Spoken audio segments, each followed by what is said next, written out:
So good evening, everyone. My name is Bry, and I work as the partnerships manager for the Asia Pacific hub of the Humanitarian OpenStreetMap Team.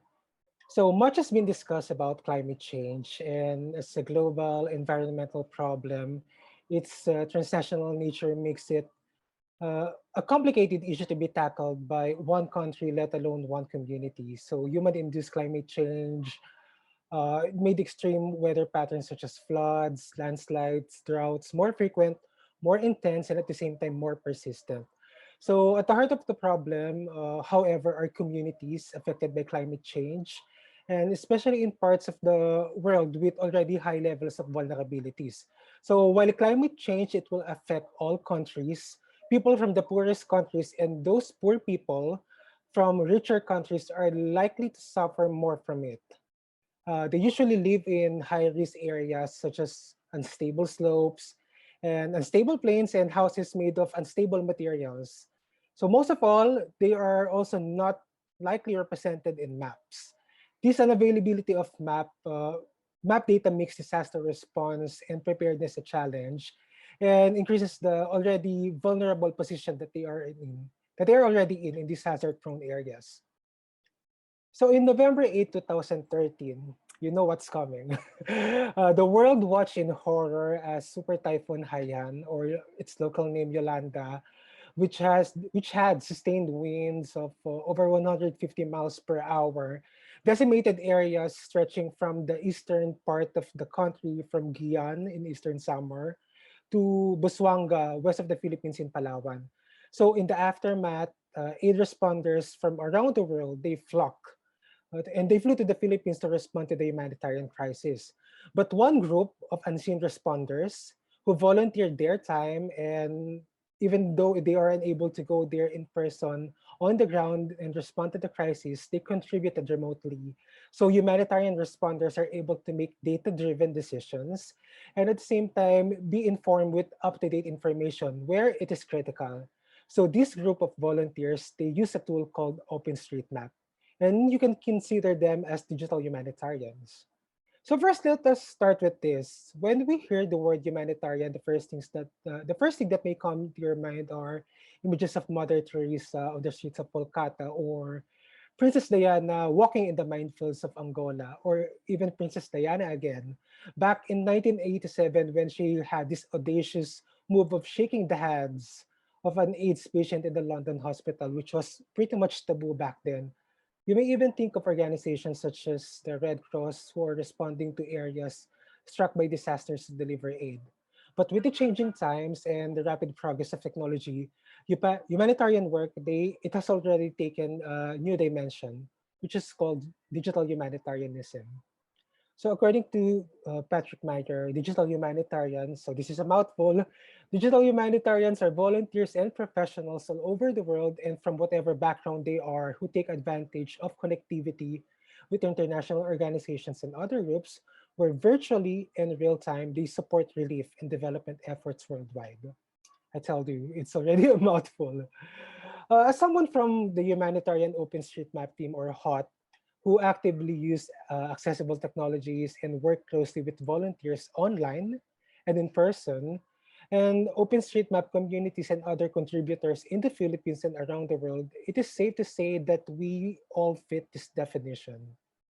So HOT and the network of volunteers around the world, we use a tool called OpenStreetMap. It's a free, open source, and editable map of the world where anyone and anyone from whichever part of the world can use it. So you can think of OSM like the Wikipedia of maps, and the resulting map, it is a public good, free and open for anyone to use. So to give you a background, this is how one area affected by an earthquake in Mindanao back in 2019 looked like in one of the commercially available maps accessible to all of us. I will not mention the name, you can see it in the bottom. But this one is readily available in our phones. So as an aid responder, this is pretty much not much of a use when getting, for example, relief goods deployed strategically in the field because you do not have a bird's eye view of where the population is. And more so, extracting information from this commercial map, it's costly because you need to pay a certain fee so that you can use the information there. For digital humanitarians to properly organize themselves and at the same time other contributors to map an area, they use a platform called the HotTasking Manager. So here, volunteers from all over the world, they map buildings and roads through satellite imagery, which are as simple as putting polygons on top of buildings and lines on top of roads. So each time a volunteer logs in, they map an area less than 10 square kilometers. But when we add those contributions together, you can map cities much quicker. So the more volunteers work on a specific task, the faster the map becomes available for the use of decision makers and responders for response and resiliency planning. Thus, through the use of Hot Tasking Manager, the Humanitarian OpenStreetMap team, acting as a bridge between the OpenStreetMap community and its various contributors and traditional humanitarian responders, they're able to access this information much quicker than any other maps. So in the case of Typhoon Haiyan, OSM contributors, they already began mapping the city a day before the landfall of Typhoon Haiyan on November 7, 2013. And by November 15, 2013, around 900 mappers had already contributed and put in around 2 million objects on the map in OpenStreetMap. By December 11, around 1,600 people have already modified around 4.5 millions in OpenStreetMap. So this is just an example. For instance, in a matter of 5 days, when the first set of volunteers began mapping Tacloban in OSM, this is how the map looked before to the left side, while this is how it looked after. I think this was around November 13 when OSM user R Banik posted this in his Twitter account. So for the various humanitarian responders on the ground, it allowed them to make decisions based on evidence, based on data, and not intuition. So having these updated maps available meant that they are able to plan how to optimize their logistics, their operations, and even their rescue efforts. Because again, imagine how many responders flew in Tacloban and in other areas just to respond to the aftermath of the typhoon. So on this, because of this, response would not have been possible for the network of contributors and other volunteers. And at the same time, they were able to take advantage of the technology and connectivity to deliver an important piece of humanitarian information to the puzzle.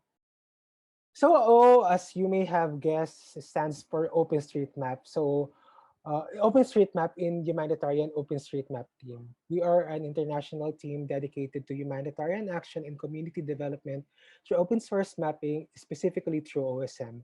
So since 2010, HOT has already mapped more than 150 million people by engaging around 200,000 volunteers in 50 countries. So HOT began 10 years ago in the context of another disaster. If you recall that back in 2010, Haiti was hit by a 7.0 magnitude earthquake in January of 2010, prompting the international community to go there, similar to what happened in Tacloban. But just like in the case of Tacloban, there were no reliable maps of Haiti, especially for its capital Port-au-Prince, where majority of the population are. As you can see, it only had major roads and not even a lot of buildings in OpenStreetMap. But within 18 days and with an online community of around 600 plus volunteers, the capital went from looking like the map on the left side to the one on the right side. So specifically, the online volunteers look at pre-earthquake satellite images or historical satellite images to map roads and buildings in OSM. So if you are on the ground and you had a look at these maps with respect to the building that may no longer be there after the typhoon, after the earthquake, I mean, responders are able to decide uh, how to go about their search and rescue operations. So having a detailed map of the disaster zone will also help international aid responders to deploy properly relief operations as they divide cities into zones. So availability of map data, it's something that's quite lacking. Climate change, it's going to increase uh, the need for wider availability of baseline data, whether these are building footprints, whether these are roads, and other critical lifeline infrastructures. And in this case, OSM is in that very happy and challenging position to provide information to responders and decision makers. And government, because they are the central agency over a certain territory, they needed up-to-date map information, and they should work closely with various humanitarian responders and other organizations to make the best use of these data. So what we're trying to say is that we are not uh, superseding the data that is already available with the government. But with the usual government data collection and mapping that they do, if they have information coming from the crowd or crowdsourced information, they would have the best data possible for them to carry out with their activities. For instance, in Jakarta, Indonesia, it has long, well-accounted history of flooding. It has been a persistent problem let me go back. It has been a persistent problem that back in August 2019, I'm sure that most of you might have heard of the news that Indonesian President Joko Widodo, he even uh, proposed moving the capital from Jakarta to East Kalimantan. So HOT and OSM, we have been working with both the local and national governments since 2015 to improve the disaster preparedness, response, and resiliency through the use of open data. So through the project called InAware, it is a disaster management tool aimed at improving risk assessment, early warning, and disaster decision making in Indonesia. This USAID funded project through the Pacific Disaster Center allowed HOT to have a close collaboration with Indonesia's Central Agency for Natural Disaster Affairs, which is called BNPB, and highlight the use of open source technologies such as OpenStreetMap. So this is part of the ASEAN-wide disaster support initiative called Disaster Aware to ensure that data is reachable and accessible to disaster-related agencies in the region. So for InAware, Hot Indonesia worked closely with local communities in Jakarta and other OSM contributors to map critical lifeline infrastructures on the ground. So these critical lifeline infrastructures include banks, hospitals, evacuation centers, police stations, and other areas which are important for the day-to-day functioning of a society. So vulnerabilities are most pronounced in during times of disasters when a segment of population are unable to access any of these critical lifeline infrastructures. So at the end of the mapping project, HOT Indonesia has been able to map the building footprint for Jakarta from this to this, and the road network from this to this. It's much faint. But in terms of the critical lifeline infrastructures, they were able to collect this information from the ground from this to this. So having this map remotely done in OSM and then eventually collected the information from the ground allowed the BNPB or their natural disaster agency to add other risk and vulnerability layers in the InAware systems to have a more data-driven decision making for matters relating to disaster and also for preparedness. In the Philippines, a similar platform is in the works. It's in the process where our team here in the Philippines is currently working with the Office of Civil Defense, where similar to our colleagues in Indonesia, we are mapping critical lifeline infrastructures in OSM for the whole province of Pampanga. So it's worth mentioning that it's also funded by USAID and through the Pacific Disaster Center. And the agency, just like BNPB in Indonesia, we are working closely with the Office of Civil Defense, who has who oversees the work of the activities of the NDRRMC. So since the start of the year in 2020, we opened around 22 tasks in the HotTasking Manager for the 22 municipalities in Pampanga, where we engage with the communities to help complete building footprints and road networks in OSM. So as you can see here, we had been also mapping other areas such as Quezon City and Marikina. And for us to be able to map this and add these building footprints and road networks, we should engage this number of unique contributors, which are either organized or loosely organized community members, university students, individual contributors, and also corporate mappers. We usually hold in-person events such as the one that we had at Thinking Machines around 1 year and a couple of days ago. So we had that Mapampanga event where we had around 100 people sitting in one whole day within the premises of Thinking Machines and adding around 45,000 building footprints in OSM in these various Pampanga tasks. But because of the pandemic, we had to reconsider how we engage with the community and the volunteers with our mapping activities. So we then organize online mapathons as well as community-led mapathons so that we can complete the map of Pampanga in OpenStreetMap. So this meant that this building and road network would be complete so that our team would be able to go out there on the ground and collect additional and more nuanced information from the field. So just to give a visualization of how some of the municipalities in Pampanga look like, for instance, Goa Goa, it's quite well mapped because back in 2013, other OSM contributors had worked with a different agency and funder to add building footprints and road network there. But for other municipalities like Minalin, Santo Tomas, and other municipalities like Magalang, where the OSM building footprint completeness, it's close to less than 10%, you would see how stark the changes are in terms of the building footprint added by the various community members and volunteers across the world. And for the whole province of Pampanga, these are the building footprints that had been added from January to August 2020. So again, this laid down the groundwork for the activities that our team would be doing eventually in the middle of the quarantine.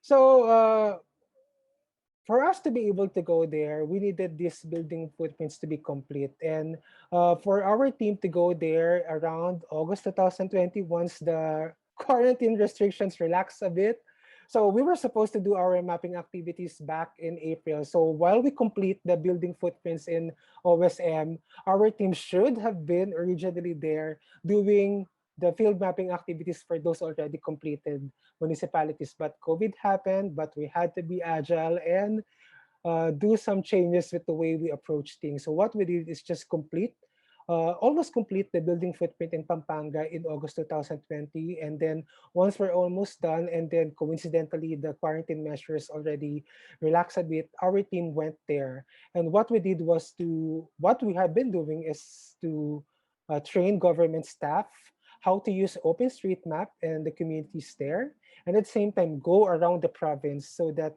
we could collect information on these critical lifeline infrastructures on the ground. So when you look at OSM, is this like this polygon, is this a building or a hospital? This information you can't see in a satellite image, and we have to tap local knowledge to make data collection much easier and use low-cost mobile technologies and mobile devices so that we can collect information on the ground without internet and eventually upload this once internet service is available. So it's an ongoing project, and as of last week, we have trained around 18 out of the 22 municipalities in Pampanga and collected information from 12 out of these 18 trained municipalities. So this is in consideration of the ever-changing landscape of having to deal with the typhoon season at the end of the year. At the same time, the COVID situation where we have to respect local and national health protocols while we carry on with our activities. So for instance, this is an example of the critical lifetime infrastructures that our team, our field mapping team, who's still there in Pampanga, had that they were able to collect this information from the ground.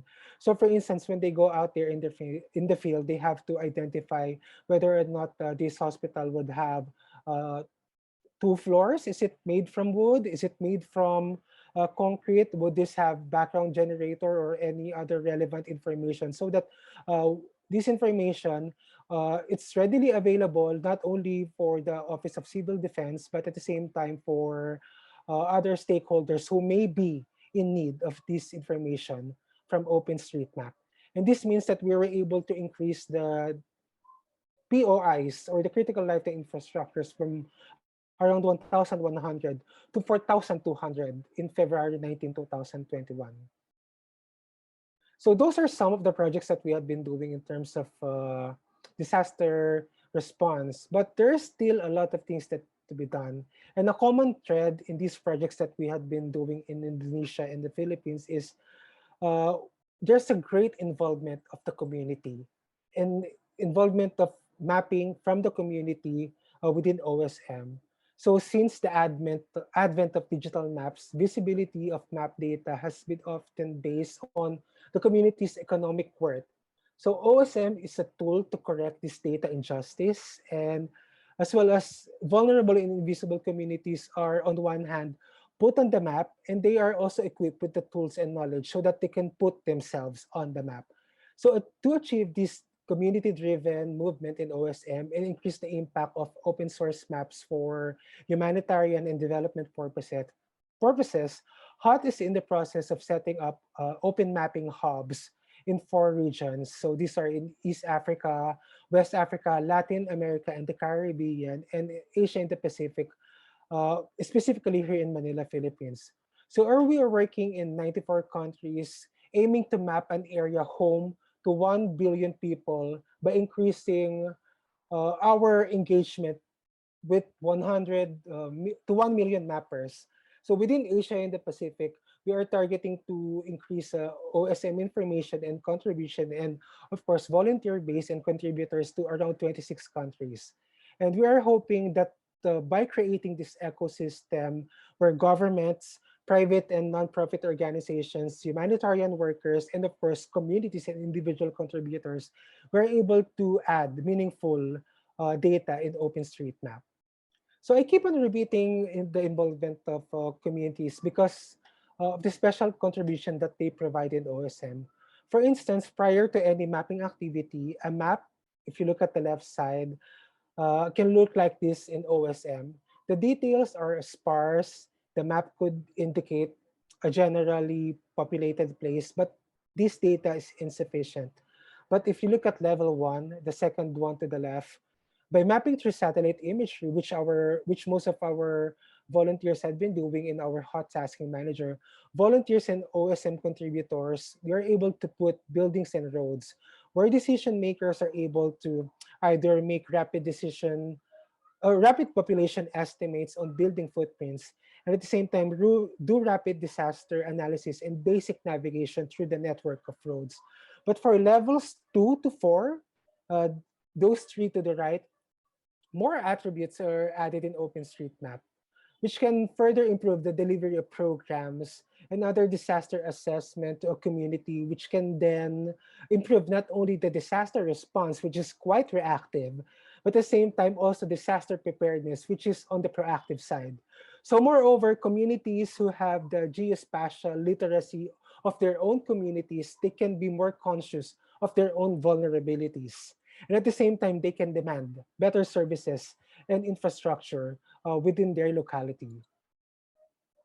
So right now, 1 billion people live in places that are not mapped. And in light of the COVID-19 pandemic, these blank areas on the map, or the missing areas or the missing maps, they may mean the difference between having access to services or even being basically considered for decisions, which is further exacerbated by their exposure to climate-induced risks in areas where they live.